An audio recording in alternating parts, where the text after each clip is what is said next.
92nd Street is the block I grew up on in Ozone Park. So this was my old block, and upcoming on the right, you're going to see where I used to live. One day I went back to visit the old block, and there was an empty lot where my house used to be. I was a typical kid growing up. I liked being with my friends. We would go bowling at the Americana bowling alley, catch a movie at the Cross Bay movie theater, or go look for sneakers at Bob's Sneaker Corner. Sometimes we would go shop in the flea market, which was at Aqueduct Racetrack. Back then we would walk or take the bus. We loved pizza. We would go to Aldo's in City Line, Ozone Pizza, or New Park Pizza in Howard Beach. As like with some kids, we were becoming products of our own environment. We would see these guys in our neighborhood, mostly standing outside social clubs. They'd have nice cars, flashing money. They all dressed good. Back then, mostly everyone was in a suit or a sports jacket and slacks. Everyone knew who they were. People respected them. Eventually, we started to dress like them, act like them.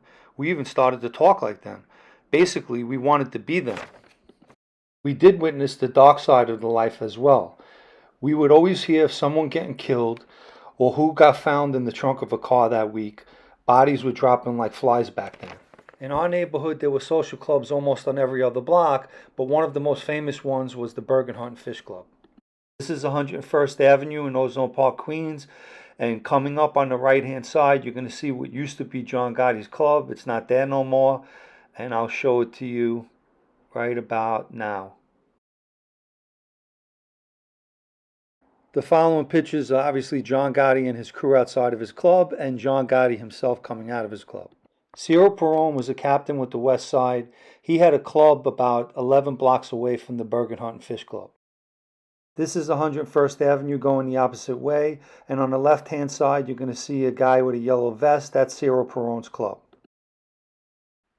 Johnny Santori, who was a member of Ciro's crew, not only stood at the club, but he actually lived on top of the club as well.